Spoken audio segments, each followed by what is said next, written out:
कि आपने मुझे लोकसभा में रीइंस्टेट किया।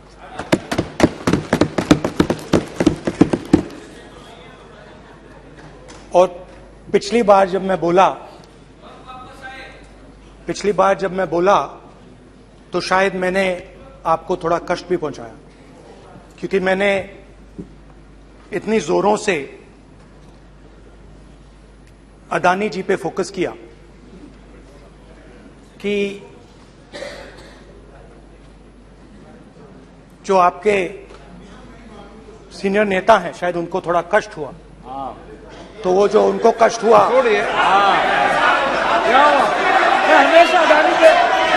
हमेशा अडानी पे अभी भी कष्ट हो रहा है।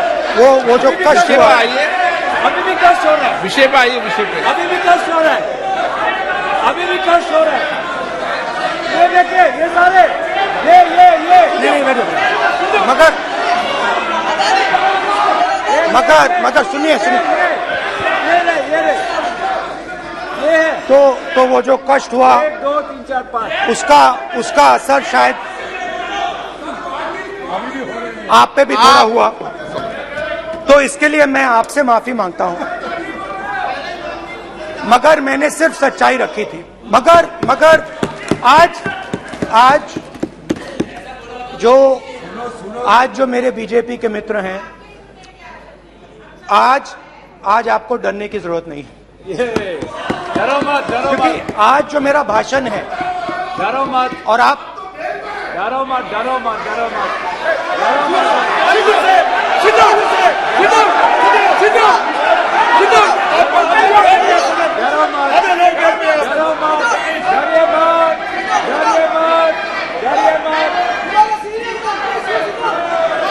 स्पीकर सर, अरे बैठे ब्रदर।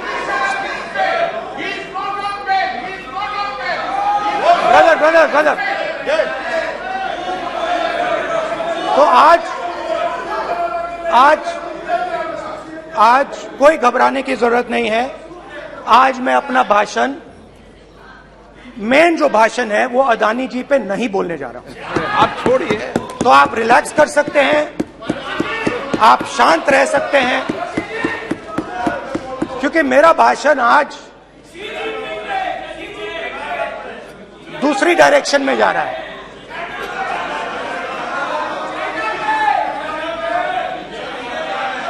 रूमी ने कहा था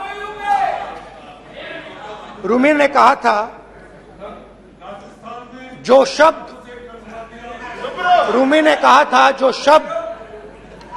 दिल से आते हैं वो शब्द दिल में जाते हैं।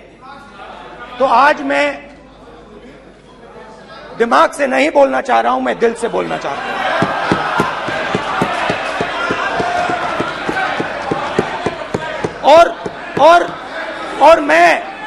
और मैं आज आप लोगों पर इतना आक्रमण नहीं करूंगा। मतलब एक दो गोले जरूर मारूंगा, मगर इतना नहीं मारूंगा। तो आप रिलैक्स कर सकते हैं। डरिए मत।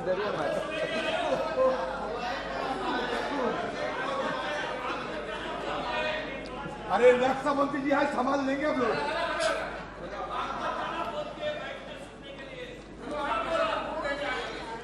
पिछले साल 130 दिन के लिए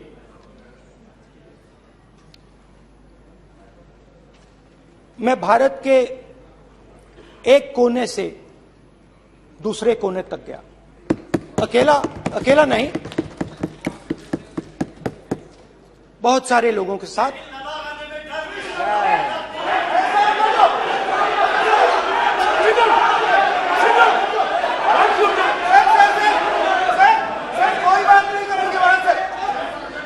सर, ये हमारा टाइम खत्म करने का साजिश है। प्रधानमंत्री बोलेंगे ऐसे ही हो गया सर। सारे समाज निकल जाए। समुद्र अधीर समुद्र के तट से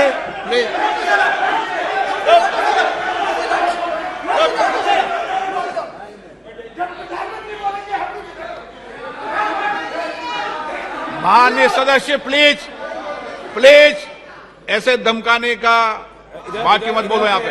यहाँ पे बोलिए, आप उधर भी हाँ बोलिए। प्लीज। मैं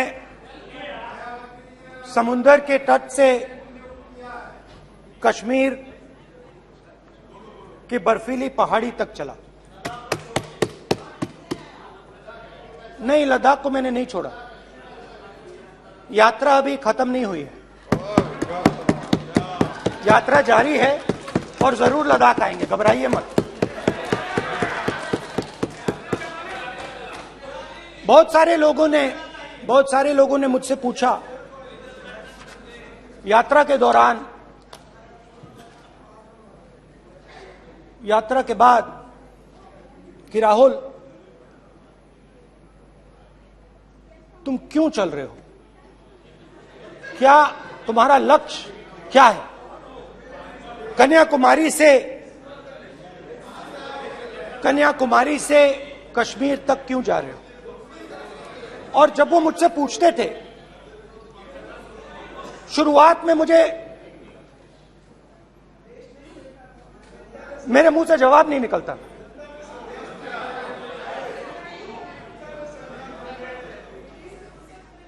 शायद मुझे ही नहीं मालूम था कि मैंने ये यात्रा क्यों शुरू की। जब मैं कन्याकुमारी से शुरू हुआ, मैं सोच रहा था मैं हिंदुस्तान को देखना चाहता हूं, समझना चाहता हूं, लोगों के बीच में जाना चाहता हूं, मगर गहराई से मुझे मालूम नहीं था।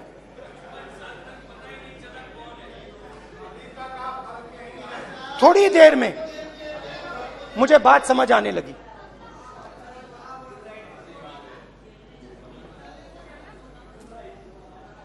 जिस चीज से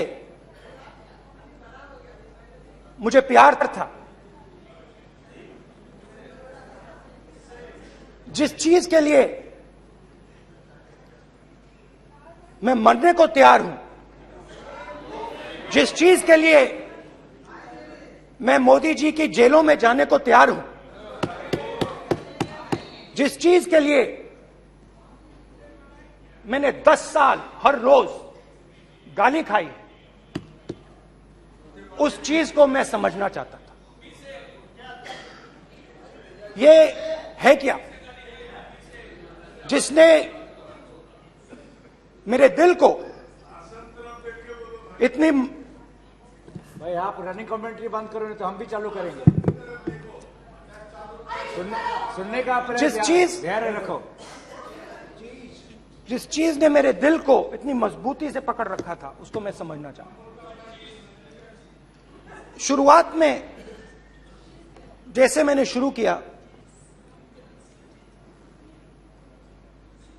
सालों से मैं हर रोज 8-10 किलोमीटर दौड़ता हूं, तो मेरे दिमाग में था कि अगर मैं 10 किलोमीटर दौड़ सकता हूं तो 25 किलोमीटर चलने का क्या मतलब, कोई बड़ी बात नहीं। ये मैंने सोचा था। आज मैं उस भावना को देखूं तो वो अहंकार था कि मैं ये कर सकता हूं, ये कुछ नहीं है। तो मेरे दिल में उस समय अहंकार था।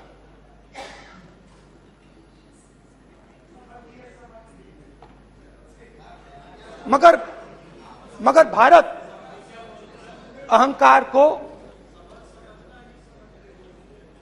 एकदम मिटा देता है, 1 सेकंड में मिटा देता है। तो हुआ क्या, 2-3 दिन में मेरे घुटने में दर्द शुरू हो गया। पुरानी इंजरी थी और जबरदस्त दर्द। हर रोज मैं उठूं और मेरे घुटने में दर्द, हर कदम में दर्द। तो पहले 2-3 दिनों में जो अहंकार था, जो मतलब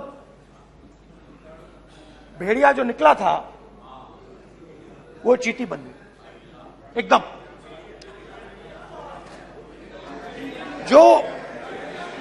जो हिंदुस्तान को अहंकार से देखने निकला था, वो पूरा का पूरा अहंकार गायब हो गया। और रोज मैं डर डर के चलूं कि क्या मैं कल चल पाऊंगा। ये मेरे दिल में डर था। और जब भी ये डर बढ़ता था, कहीं ना कहीं से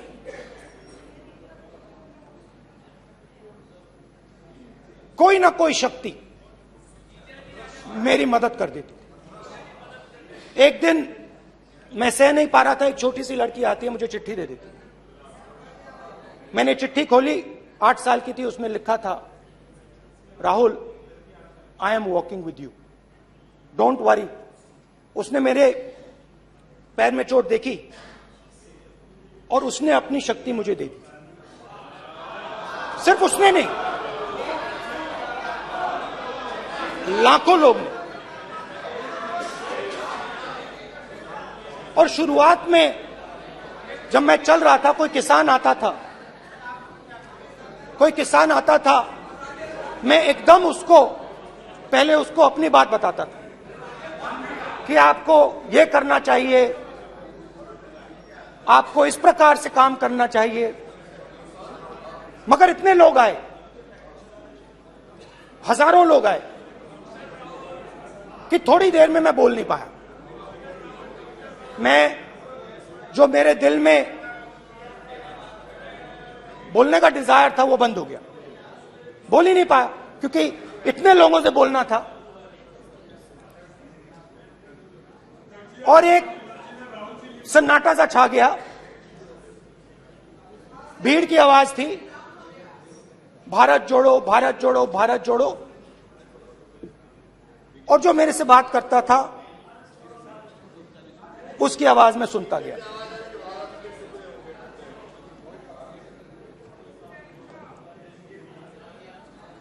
हर रोज सुबह 6 बजे से रात 7-8 बजे तक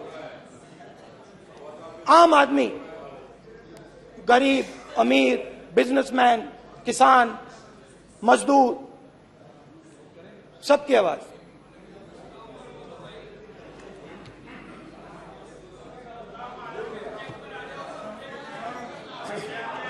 आ रहा हूं। आप कल से रुके, अब थोड़ा और रुक लो, 5-10 मिनट रुक जाओ।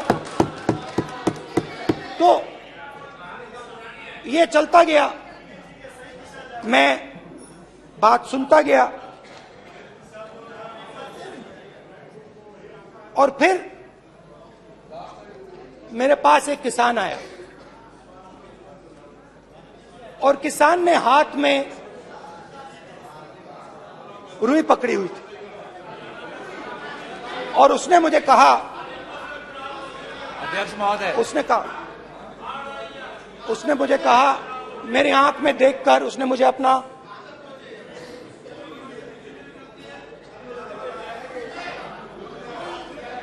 वो रुई का बंडल दिया, और उसने कहा, राहुल जी, यही बचा है मेरे खेत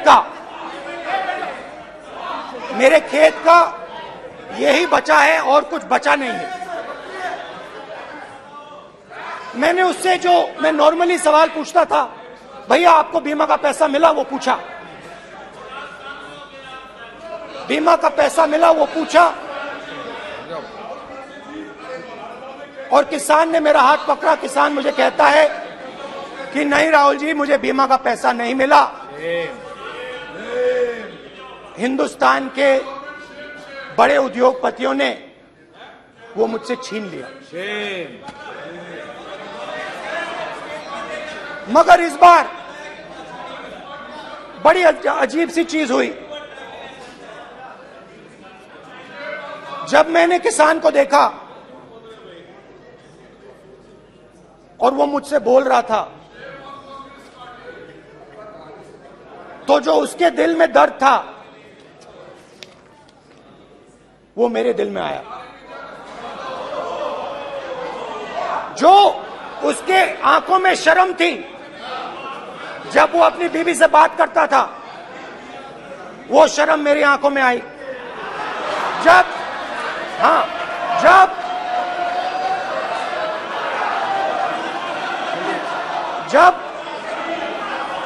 उसकी जो भूख थी वो मुझे समझ आई। और उसके बाद यात्रा बिल्कुल बदल गई। मुझे भीड़ की आवाज नहीं सुनाई देती थी, मुझे सिर्फ उस व्यक्ति की आवाज सुनाई देती थी जो मेरे साथ बात कर रहा था। उसका दर्द, उसकी चोट, उसका दुख, मेरा दुख, मेरी चोट, मेरा दर्द बन गया। समझने की कोशिश करो।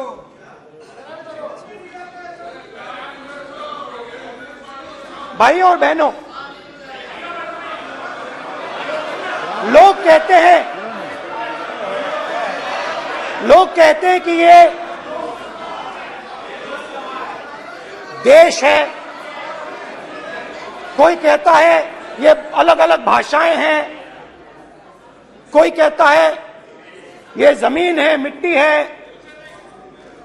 कोई कहता है ये धर्म है, ये सोना है, ये चांदी है। मगर भाइयों और बहनों, सच्चाई है कि ये देश एक आवाज है। ये देश सिर्फ एक आवाज है। ये देश इस देश की लोगों की आवाज है। इस देश के लोगों का दर्द है, दुख है, कठिनाइयां हैं। और अगर हमें इस आवाज को सुनना है तो हमारे दिल में जो अहंकार है, हमारे जो डिजायर्स हैं, हमारे जो सपने हैं, उनको हमें परे करना पड़ेगा। जब हम अपने सपनों को परे करते हैं, तब हमें हिंदुस्तान की आवाज सुनाई देती है। तब तक हिंदुस्तान की आवाज हमें नहीं सुनाई देती। अब आप कहोगे ये बात मैंने नॉन कॉन्फिडेंस मोशन में क्यों रखी? इसका क्या मतलब है कि भारत एक आवाज है, भारत लोगों का दुख है, भारत लोगों का कष्ट है, मुश्किलें हैं। क्योंकि भाइयों और बहनों,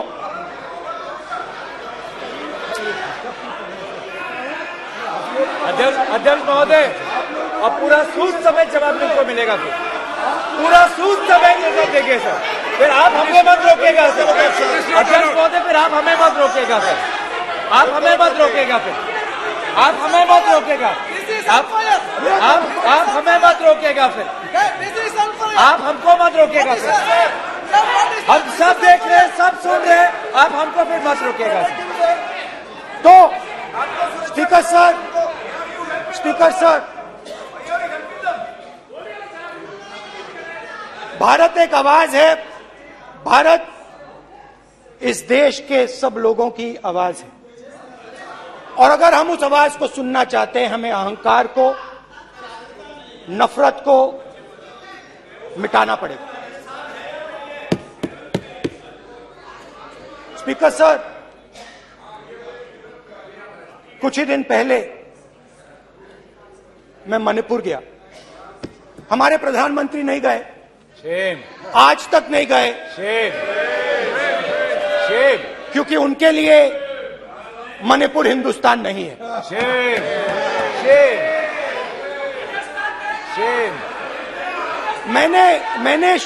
मैंने मणिपुर शब्द प्रयोग किया,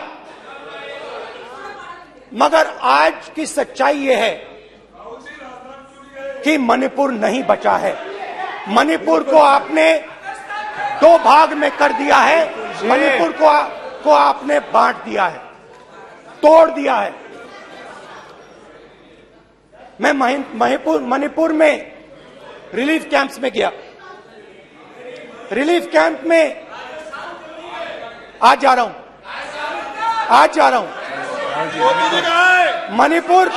मणिपुर में रिलीफ कैंप में मैंने महिलाओं से बात की। ठीक है सर, इस नोट पे आप हमको मत रोकेगा।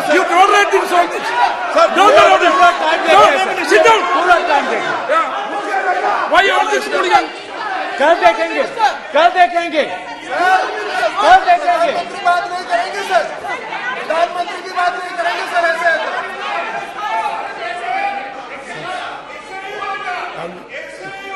सूद समय मैं जवाब मणिपुर मिलेगा। गया और मणिपुर के कैंप्स में मैंने महिलाओं से बात की, बच्चों से बात की, जो हमारे प्रधानमंत्री जी ने आज तक नहीं किया। एक महिला मुझे कहती है, मैंने उनसे पूछा, बहन क्या हुआ आपके साथ?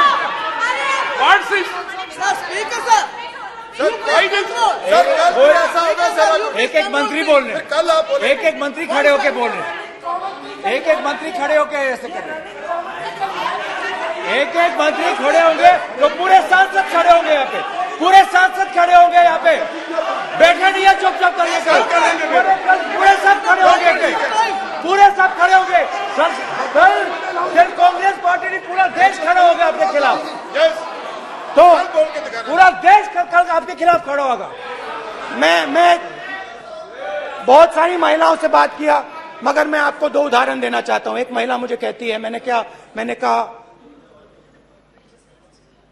क्या हुआ तुम्हारे साथ? कहती है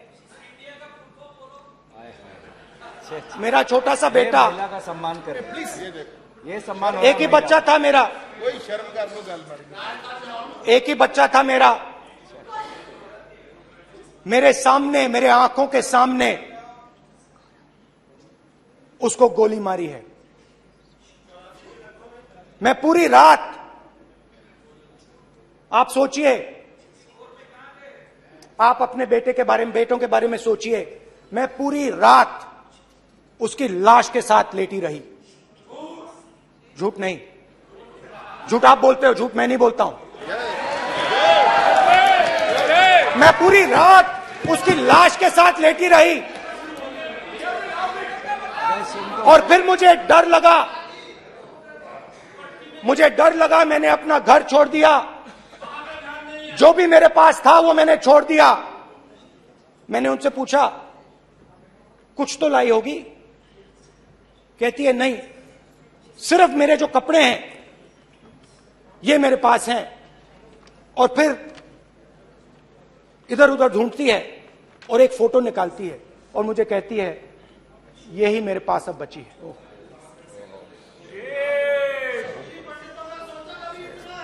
एक और उदाहरण, दूसरे कैंप में मैं, एक महिला मेरे सामने आती है, मैं उससे पूछता हूं तुम्हारे साथ क्या हुआ? क्या हुआ तुम्हारे साथ? और जैसे ही मैंने ये सवाल पूछा,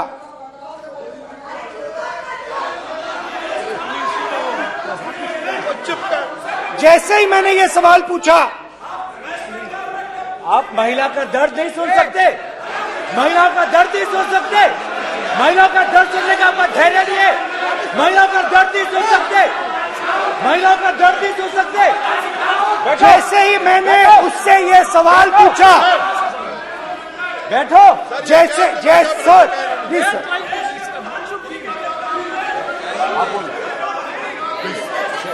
शर्म करिए, शर्म करिए।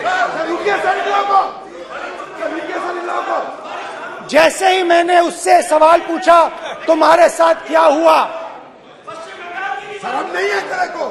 वैसे ही एक सेकंड में वो कांपने लगी। उसने अपने दिमाग में वो दृश्य देखा और वो बेहोश हो गई, मेरे सामने कांपती हुई बेहोश हो गई। तो ये मैंने आपको सिर्फ दो उदाहरण दिए हैं। स्पीकर सर, इन्होंने मणिपुर में हिंदुस्तान की हत्या की है, सिर्फ मणिपुर की नहीं, हिंदुस्तान की हत्या की है। इनकी राजनीति ने मणिपुर को नहीं, हिंदुस्तान को मणिपुर में मारा है। हिंदुस्तान को कत्ल किया है, हिंदुस्तान का मर्डर किया है मणिपुर में।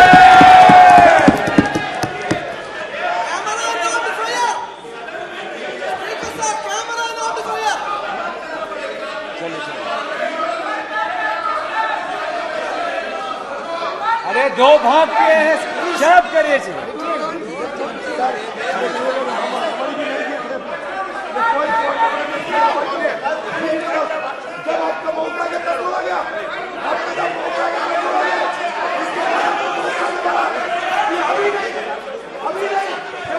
माननीय सभी सदस्यों से कहूंगा शांति रखें, प्लीज प्लीज। मणिपुर, हाँ क्या बोल रहे हैं? अब बोलिए। एक अरे भाई क्या बात है, क्यों बात नहीं कर सकते, क्या बात करते हैं? इन्होंने राहुल गांधी ने आज सदन में पानी पी रहे हैं भाई। आप क्या बात करते, बैठो सर। सर ये राहुल गांधी ने आज जो बातें कही है इस सदन में बहुत ही बात किया है। मैं उनसे एक सवाल पूछना चाहता हूँ। 7 दशक तक हजारों लोगों को नॉर्थ ईस्ट में किए हुए हैं, इसका जिम्मेदार कांग्रेस पार्टी है। राहुल गांधी को माफी मांगना चाहिए। राहुल गांधी का कांग्रेस पार्टी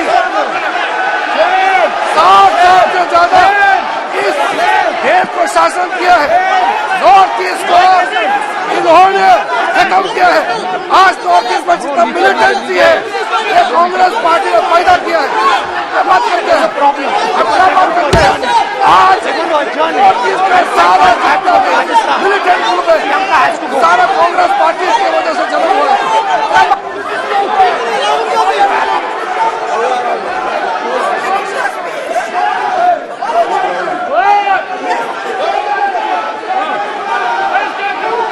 ओके बैक, आजा back back back back back back back back Hemant सबको पीछे ले आओ।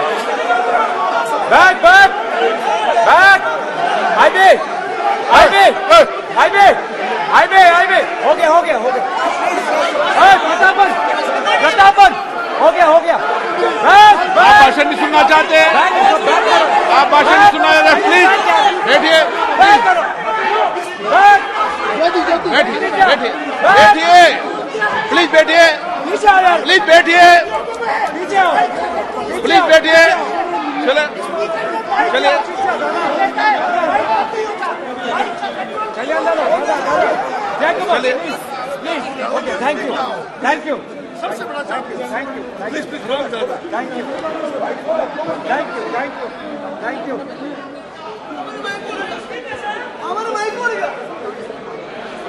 एक मिनट बैठिए, बैठिए एक मिनट प्लीज, प्लीज बैठिए, प्लीज बैठिए, please please Baluji, please please Baluji, please Baluji, please Baluji, please please एक मिनट प्लीज प्लीज बैठिए। माननीय सदस्यगण, ऐसे नहीं सकते।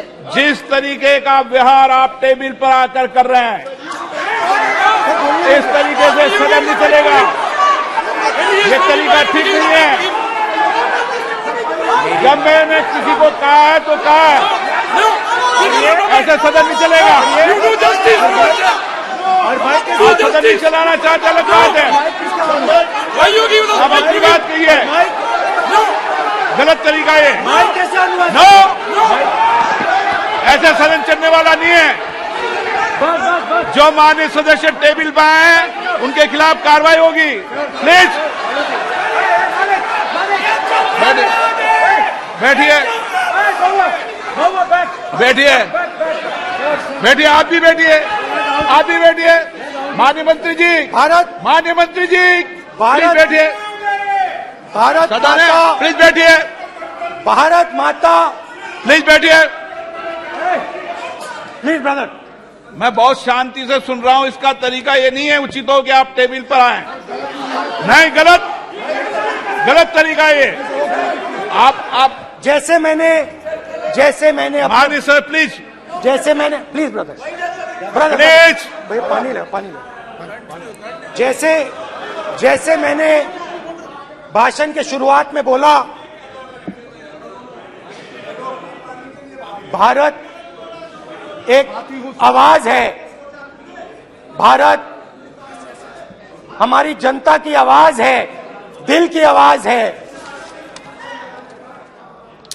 उस आवाज की हत्या आपने मणिपुर में की।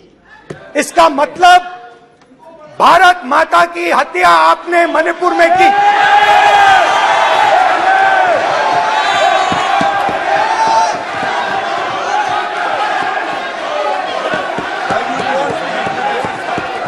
भारत माता को आपने मणिपुर के लोगों के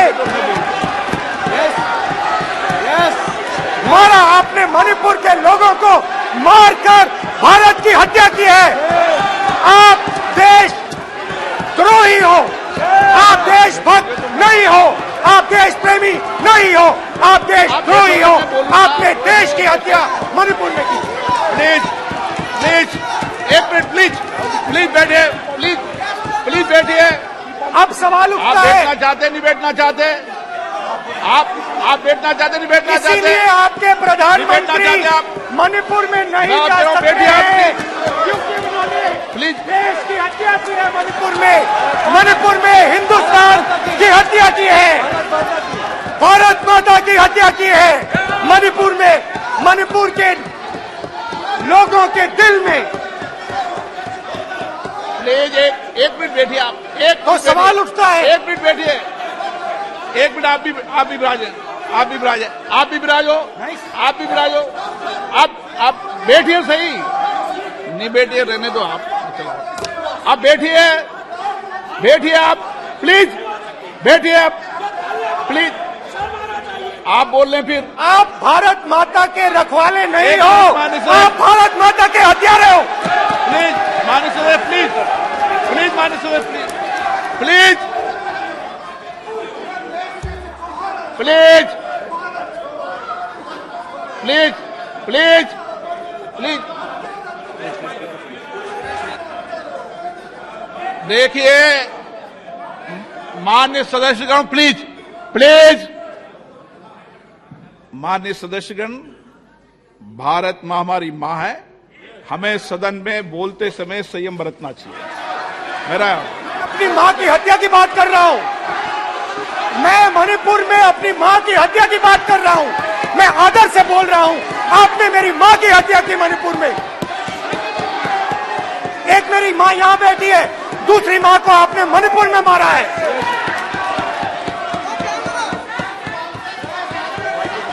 और हर रोज जब तक आप हिंसा को बंद नहीं करोगे, तब तक आप मेरी मां की हत्या कर रहे हो।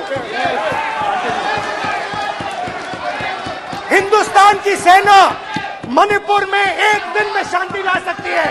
हिंदुस्तान की सेना का प्रयोग नहीं कर रहे हो, क्योंकि आप हिंदुस्तान को मणिपुर में मारना चाहते हो।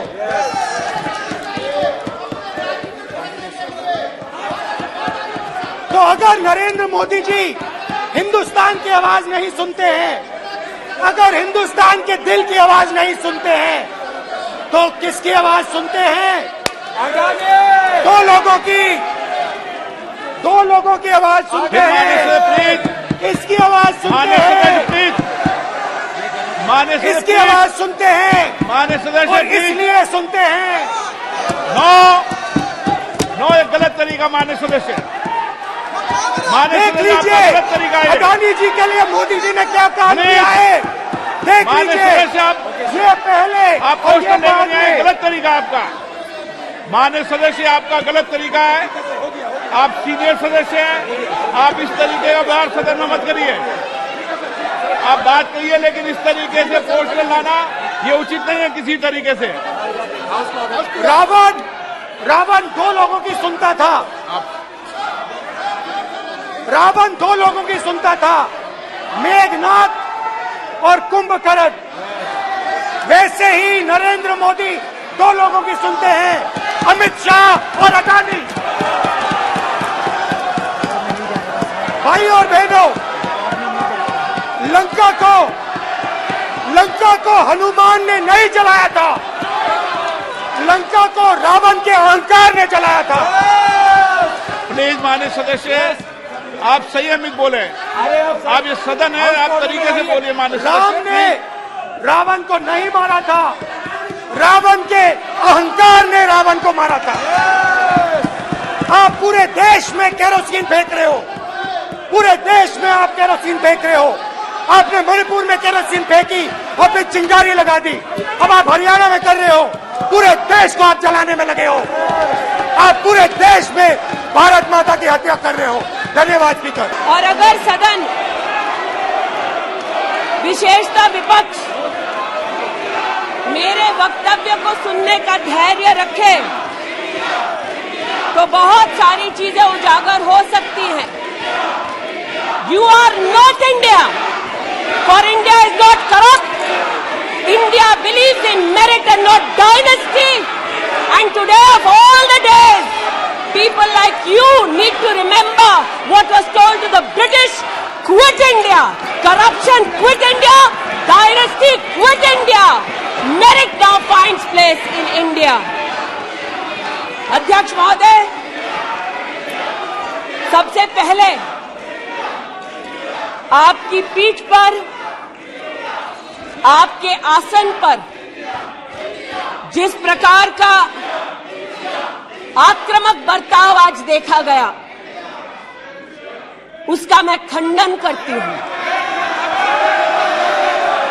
पहली बार राष्ट्र के इतिहास में भारत मां की हत्या की बात की और कांग्रेस पार्टी यहां पर तालियां बजाती रही। जो भारत की हत्या की बात पर कांग्रेस पार्टी ने ताली पीटी आज इस सदन में, इस बात का संकेत पूरे देश को दिया कि मन में गद्दारी किसकी है। मैं आज हिंदुस्तानी होने के नाते कहती हूं, मणिपुर खंडित नहीं है, विभाजित नहीं है, मेरे देश का अंग है। मैं इनसे पूछती हूं, इन्हीं के अलायंस के एक सदस्य बैठे हैं जिन्होंने तमिलनाडु में कहा कि भारत का मतलब मात्र उत्तर भारत। अगर हिम्मत हो राहुल गांधी में तो आकर भारत के ऊपर इस प्रकार का कटाक्ष करने वाले डीएमके के अपने साथी का खंडन करके बताएं। कांग्रेस पार्टी के एक नेता ने कश्मीर में रेफरेंडम की बात की। अगर हिम्मत है गांधी खानदान में तो इस सदन में और इस देश को बताए कि कश्मीर को देश से हटाने की साजिश में कांग्रेस के उस नेता का वक्तव्य क्यों है। You are not India because you define corruption in India. You are not India because you define incompetence. You are not India. एक मिनट, माननीय सदस्य, ये तरीका ठीक नहीं है। सदन में नारेबाजी करना तरीका ठीक नहीं है। प्लीज माननीय सदस्य बैठिए, उनको अपनी बात कहने दीजिए। आपने अपनी बात कही है, ये तरीका ठीक नहीं है। नो गलत तरीका है आपका, नो गलत तरीका है आपका। स्मृति जी, पुनः कहती हूं अध्यक्ष महोदय, शायद अपने ही कोलाहल में सुन न पाए हो। मणिपुर हमारे देश का अभिन्न अंग है, खंडित न था, न है, न कभी होगा। इनके यूपीए के अलायंस के एक नेता ने तमिलनाडु में एक वक्तव्य दिया है। पुनः कहती हूं कि भारत का मतलब मात्र उत्तर भारत। मैं आज गांधी खानदान से, कांग्रेस पार्टी से पूछना चाहती हूं, क्या भारत केवल उत्तर भारत है? अगर दम है तो अपने पार्टनर को मुंह तोड़ जवाब दे, अगर हिंदुस्तान में आस्था रखते हैं। कांग्रेस के एक नेता ने, अध्यक्ष महोदय, कोर्ट में जाकर वक्तव्य दे दिया कि कश्मीर में रेफरेंडम की तलाशना चाहिए संभावना। मैं आज कांग्रेस पार्टी से पूछना चाहती हूं, क्या उनके आदेश अनुसार ये वक्तव्य कि कश्मीर का खंडन हो भारत विभाजित हो, क्या ये कांग्रेस के नेतृत्व के आदेश के अनुसार है? अध्यक्ष महोदय, पुनः कहती हूं, हमारे राष्ट्र के संसदीय इतिहास में आज तक भारत मां की हत्या की बात करने वाले कभी भी बैठकर मेज नहीं थपथपाते। कांग्रेसियों ने बैठकर मां की हत्या के लिए मेज थपथपाई है। ये बात करते हैं इंसाफ की, ये चेहरा धूमिल है, ये चेहरा धूमिल है। मैं बताऊं किसका चेहरा है, मैं बताऊं किसका चेहरा है अध्यक्ष महोदय। ये चेहरा है गिरिजा टिक्कू का। सुन लीजिए पंडितों की दास्तान आप भी। गिरिजा टिक्कू का यह चित्र है। 90 के दशक में एक महिला यूनिवर्सिटी में अपना पेचेक लेने जाती है। सारी बातें करूंगी। अपना पेचेक लेने जाती है, बस से घर लौटने का प्रयास करती है। उसको 5 मर्द बस से खींचकर टैक्सी में ले जाते हैं, बलात्कार करते हैं और फिर आरी से उसका बदन काट देते हैं। जब गिरिजा टिक्कू के जीवन पर एक फिल्म में एक प्रति आया, मैं आज कहना चाहती हूं कि कांग्रेस के कुछ प्रवक्ताओं ने उसको प्रोपेगेंडा कहा। सरला भट्ट, आप नहीं चाहते कश्मीरी पंडितों की दास्तान कहीं सुनाई जाए, आप नहीं चाहते वो आइडेंटिफाई हो एज विक्टिम्स। सरला भट्ट मेडिकल स्टाफ थी। 90 के दशक में उसको उसके इंस्टीट्यूट से अगवा करके गैंग रेप किया गया और सड़क के किनारे रखा गया। आज मैं पूछना चाहती हूं कि एक तरफ इनकी अलायंस के लोग हिंदुस्तान को विभाजित करने की बात करते हैं, ये आज अपने आप को इंसाफ के पुजारी बताते हैं, लेकिन मुझे बताइए गिरिजा टिक्कू, सरला भट्ट को कब इंसाफ मिलेगा? हर गली हर मोहल्ले में एक स्लोगन गूंजता था पंडितों के बीच, रलियू सलियू गलीव।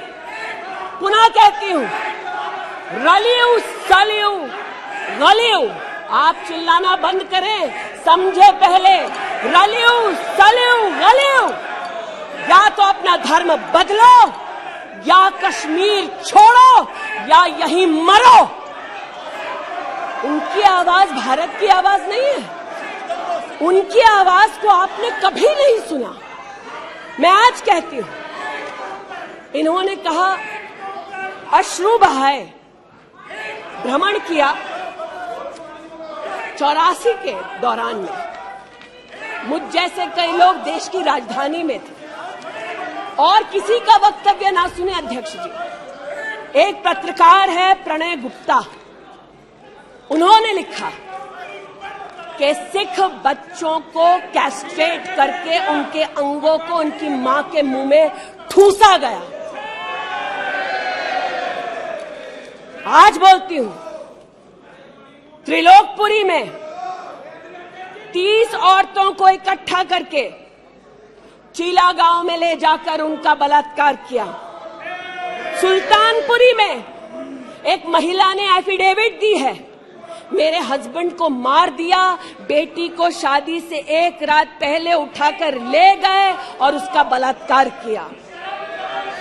एक 45 साल की मां ने कहा सिख दंगों के दौरान कि ना सिर्फ मेरे पति को मारा, ना सिर्फ मुझे गैंगरेप किया, बल्कि मेरे सामने मेरे बेटे पर केरोसिन छिड़ककर उसको आग लगा दी गई। और आज ये भारत की बात करते हैं। कहते हैं कि कश्मीर से कन्याकुमारी तक 130 दिन चल रहे थे। मैं जोड़ों के दर्द पर भाषण नहीं दूंगी अध्यक्ष महोदय, लेकिन इतना जरूर कहूंगी कि जिन वादियों को हिंदुस्तान ने खून से सना देखा है, जिन वादियों में गोलियों की आवाजें हर दिन सुनाई देती थी, जब ये उन वादियों में गए तो जैसे कश्मीरी कहते हैं शीन जंग कर रहे थे, बर्फ के गोलों के साथ अपने के किसी परिजन के साथ खेल रहे थे। अध्यक्ष महोदय, ये तब संभव हुआ जब प्रधानमंत्री मोदी ने धारा 370 हटाई। आज इस सदन में उल्लेख हुआ है कि ये गए हैं, I have been to Manipur, you might have not been. आज इस सदन में उल्लेख हुआ है कि ये यात्रा में गए और यात्रा में क्या आश्वासन दिया कि अगर इनका बस चले तो धारा 370 ये पुनः स्थापित कर दे। धारा 370 की वजह से कश्मीर की बेटियों को दहेज के लिए अगर प्रताड़ित किया जाता था तो वहां की बेटियों के पास कानून का सहारा नहीं था, क्योंकि इन्होंने धारा 370 लगाई। कश्मीर में अगर बेटियां प्रदेश के बाहर ब्याही जाती थी तो उनके पैतृक संपत्ति पर उनका अधिकार समाप्त हो जाता था, क्योंकि इन्होंने धारा 370 लगाई।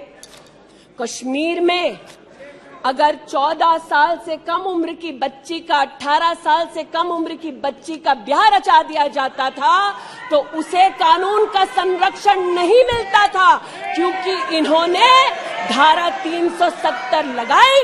आज जो भग गए हैं सदन से, उनसे कहना चाहती हूं कि इस देश में न धारा 370 लौटेगी, इस देश में कभी भी पंडितों को रलिव सलिव गलिव का धमकी कोई देने वाले बचेगा नहीं। आज कई यहां पर बहनें उपस्थित हैं जो वहां से अपनी आक्रोश को और राहुल जी के प्रति समर्थन को व्यक्त कर रही हैं। 84 के दंगों का विवरण सुनकर, गिरिजा टिक्कू का विवरण सुनकर, और मैंने स्वयं अध्यक्ष जी मणिपुर के मुख्यमंत्री से बात कर त्वरित रूप से वहां पर लोग पकड़े जाएं, न सिर्फ इसका वहां पर निवेदन किया बल्कि वो लोग पकड़े गए। सीबीआई की इंक्वायरी जारी है। लेकिन जो आज यहां बैठे हैं, मैंने उनसे पूछना चाहती हूं, जो चले गए, उन्होंने कहा वो राजस्थान गए हैं। और राजस्थान में क्या हुआ महोदय? गिरिजा टिक्कू को तो 90 के दशक में आरी से काट दिया गया था। भीलवाड़ा में 14 साल की लड़की के साथ सामूहिक बलात्कार होता है। इस सदन से 2 महिला एमपीज उस परिवार से मिलती हैं। बच्ची जब जिंदा थी गैंगरेप के बाद महोदय, उसे काटा जाता है, फिर उसे भट्टी में डाल दिया जाता है। ये इन महिला सांसदों का वक्तव्य है कि जिस बच्ची को 14 साल की उम्र में जब जीवित थी गैंगरेप के बाद भीलवाड़ा राजस्थान में काटा गया, जलाने के लिए फेंका गया, उसका मात्र एक हाथ भट्टी के बाहर छूट गया था। मैं आज पूछना चाहती हूं अध्यक्ष महोदय, ये आज जो जोर जोर से चिल्ला रहे हैं, न्याय की गुहार इन्होंने तब नहीं लगाई जब 60 साल की एक महिला का पश्चिम बंगाल में उसकी नाती के सामने गैंगरेप हुआ। कोर्ट में केस लंबित है, इनका दिल नहीं दहला और पूछ रहे थे कि मणिपुर के बारे में आप नॉर्थ ईस्ट के बारे में नहीं जानते। जिन्होंने प्रस्तावना की उनसे कहती हूँ, नल्ली का मैसेकर हुआ, 5 मिनट के लिए कांग्रेस की एक नेत्री गई, लेकिन इनका क्या रुख था तब। 2012 में तरुण गोगोई जी ने स्वयं वक्तव्य दिया है कि दंगे हो रहे हैं, लेकिन कांग्रेस की केंद्र की सरकार ना ट्रूप्स दे रही है, ना इंटेलिजेंस दे रही है। कोकराझार की बात करते हैं ये मेरा वक्तव्य नहीं है, तब के कांग्रेस के मुख्यमंत्री तरुण गोगोई का वक्तव्य है। कोकराझार में हिंसा होती है, धुबड़ी में 3-3 महीने कर्फ्यू रहता है। आज महोदय जो लोकतंत्र की दुहाई दे चुके हैं, हम बार बार इस सदन में बार बार इमरजेंसी की गाथा को याद करते हैं। इस सदन में हम लोग बार बार उन नेताओं को, उन सामाजिक संस्थाओं को, उन मीडिया के बंधुओं को, उनकी प्रिंटिंग प्रेस कैसे जबरन बंद कर गई, उसको, इस पर विस्तृत चर्चा होती है। लेकिन इमरजेंसी के कालखंड में साधारण महिला का इन्होंने, कांग्रेस पार्टी ने क्या हश्र किया। स्नेहलता रेड्डी की आज बात करना जरूरी है। बेंगलुरु की जेल में बंद किया गया, और इसलिए बंद किया गया क्योंकि वो सोशलिस्ट थी, भाजपाई नहीं थी, सोशलिस्ट थी। और जब बंद किया 2 मई 1976 को, तब उन्होंने अपनी प्रिजनर्स डायरी में लिखा, और मैं कोट कर रही हूं, जो पब्लिकली अवेलेबल है। As a woman comes in, she is stripped naked in front of everyone else. When a human being is sentenced, is the punishment not enough? Must the human body be degraded and humiliated? ये स्नेहलता रेड्डी के शब्द है, जो उन्होंने emergency के कालखंड में jail में लिखे, अपनी अचीवमेंट्स को बताते हुए। जून 6, 1974 में स्नेहलता रेड्डी लिखती है, that at least I have achieved something here. I have stopped the horrible beatings the women prisoners used to get. ये कांग्रेस का इतिहास है, और ये भारत की बात करते हैं। अस्थमा की पेशेंट थी ये महिला, जेपीजी को तो डायलिसिस ना करने दिया, अस्थमा की इस पेशेंट को दवा नहीं लेने दी। वो 2 बार एस्थमेटिक कोमा में गई, और एस्थमेटिक कोमा में जाते जाते जब उनकी हालत बिगड़ी तो पैरोल पर उनको 15 जनवरी 77 में छोड़ा। चार्जशीट में इस औरत का नाम नहीं था, और 5 दिन बाद उनका देहांत हो गया। इनका इतिहास खून से सना है, और जिनकी हत्या हुई आज वो इनको कटघरे में नहीं ला सकते, इसलिए आज इस सदन में मैं उनका नाम ले रही हूं, उनके बारे में बोल रही हूं। चाहते हैं कि मणिपुर पे चर्चा हो, मणिपुर पे चर्चा करने के लिए बार बार पार्लियामेंट्री अफेयर्स मंत्री ने गुहार लगाई, बार बार देश के गृह मंत्री ने कहा, हमारे श्रद्धेय राजनाथ जी ने भी कहा कि आप मणिपुर पे सदन पर चर्चा कीजिए, हम चर्चा के लिए तैयार हैं, भागे ये, हम नहीं, भागे ये और हम नहीं। और भागने के पीछे कारण क्या? क्योंकि गृह मंत्री जब बोलने लगेंगे, परतें जब खुलने लगेंगी, तब ये मौन साध लेंगे। मौन मुद्रा का उल्लेख हुआ था, मौन थे ये लोग कई चीजों पर, और आज भी हैं। अध्यक्ष महोदय, मेरे हाथ में केपीएमजी की एक रिपोर्ट है जो इनके कार्यकाल से संबंधित है, जो कहता है कि करप्शन की वजह से यूपीए की कार्यकाल में हमारे देश की जीडीपी की ग्रोथ को 9% का नेगेटिव इम्पैक्ट होगा।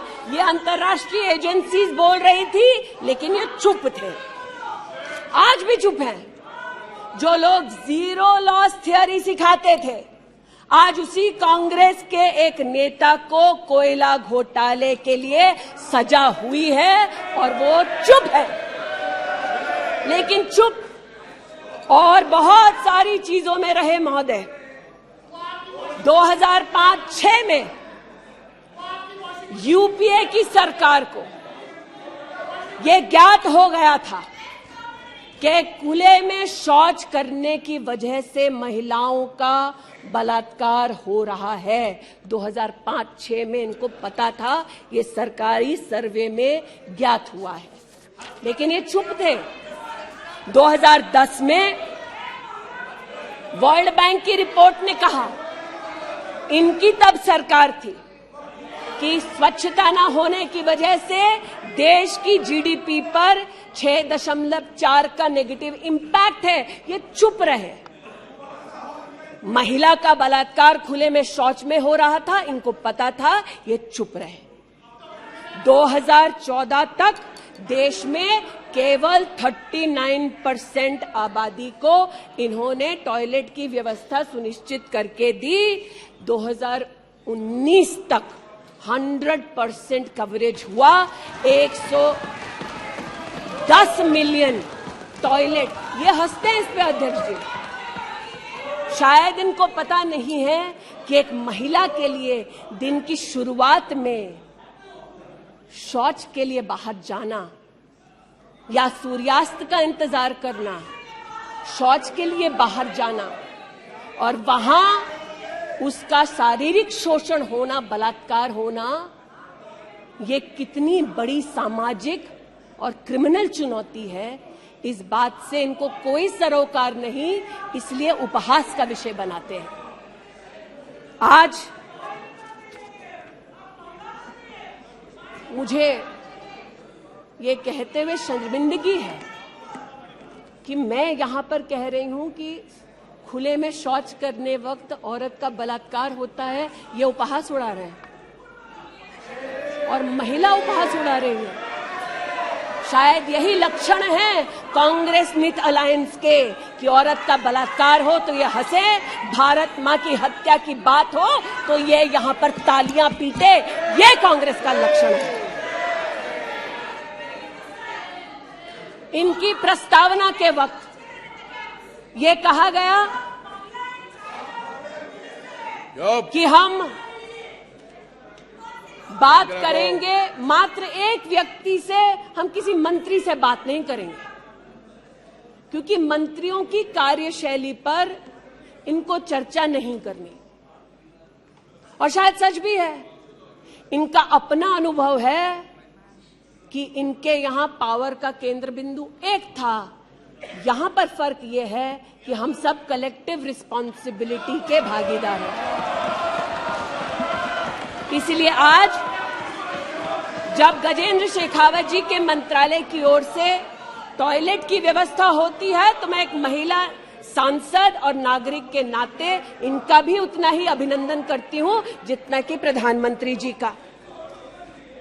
जल जीवन मिशन महोदय, हमारे देश में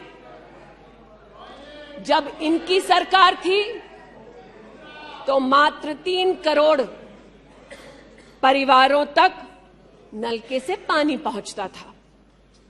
अब 2019 का आंकड़ा कहता है कि आपने तब तक 9.5 करोड़ तक पानी पहुंचाया और अब लगभग 19 करोड़ 40 लाख और 12 करोड़ 40 लाख तक आपका पानी नलके से पहुंच चुका है। लेकिन इनको इससे भी सरोकार नहीं कि अगर टॉयलेट बना, महिलाओं का शोषण कम हुआ, देश की साधारण महिला का सम्मान बढ़ा, तो इनसे इनका कोई सरोकार नहीं। स्पष्ट है, गरीब के घर में नल से जल पहुंचा तो कांग्रेस का उसका कोई सरोकार नहीं। ये स्पष्ट है और सही है। हमारा सरोकार है, देश हमारा है, सेवा हमारी है।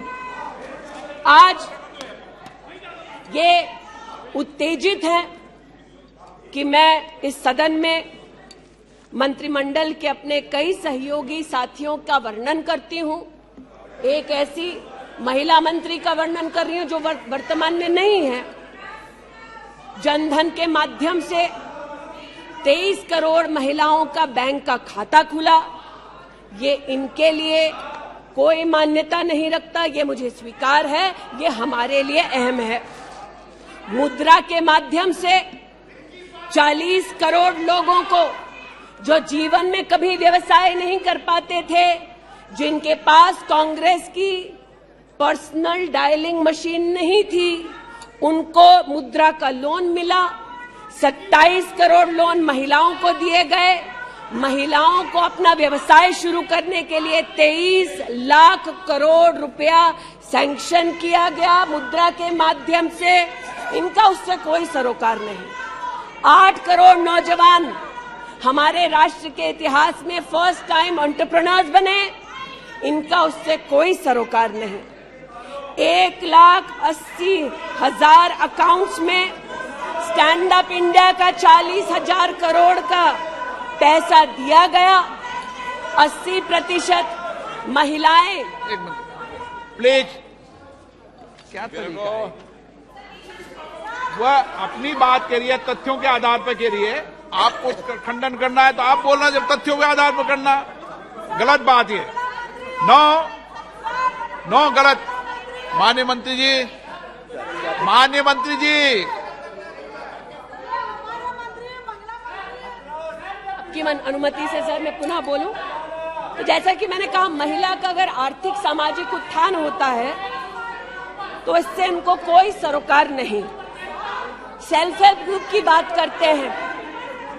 जब इनकी सरकार थी तब मात्र 19 लाख सेल्फ हेल्प ग्रुप्स को इन्होंने 80,000 करोड़ का लोन दिया। हमने 9 करोड़ महिलाओं को 5 लाख करोड़ की आर्थिक व्यवस्था करके दी देश के सेल्फ हेल्प ग्रुप में। यह हमारा अभिमान है। जो आज महिला के बारे में चर्चा कर रहे हैं, टोका-टोकी बंद करो सर। जब इन्होंने महिला संबंधित बजट की व्यवस्था की तब इनके कार्यकाल से 130% ज्यादा बजट हमारे प्रधानमंत्री जी ने देश की महिलाओं को समर्पित किया। ये हमारा अभिमान है। आयुष्मान भारत के अंतर्गत 10 करोड़ परिवारों में महिलाओं को आयुष्मान भारत का कार्ड मिला। आज तक 2 करोड़ 60 लाख महिलाओं ने हॉस्पिटल वेलनेस सेंटर में सुविधाएं ली। ब्रेस्ट कैंसर में 12 करोड़, सर्विकल कैंसर में 8 करोड़ महिलाओं ने स्क्रीनिंग कराई। इनका उससे कोई सरोकार नहीं, बल्कि इनका उनसे सरोकार है दिल्ली में, जिन्होंने आयुष्मान भारत योजना दिल्ली में लागू ही नहीं की। इनका उनसे सरोकार है।